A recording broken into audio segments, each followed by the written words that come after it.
One of the most alarming things we've heard tonight, Tony, has to do with the fact that I think we're going to have this tremendous exodus of our most principled, most upright people with the greatest character and the greatest integrity at the officer level as well as at the chaplain level, the people that form the backbone of military service.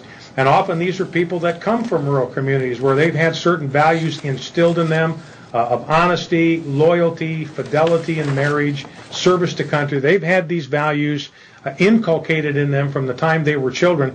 These are the kind of people that we're going to need in the military. They do not support homosexual behavior. They do not think it ought to be normalized. They do not think it ought to be brought into the United States military. So I think it's going to have an enormous impact on the ability of the military to get the kind of people in positions of authority in the ranks and then in the office of chaplain, and that's going to be very detrimental to the mission of the U.S. military.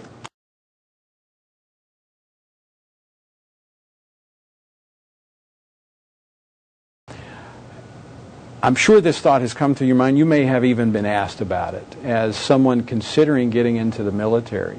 Were it to ask you, if this policy changes, what are you going to say to them?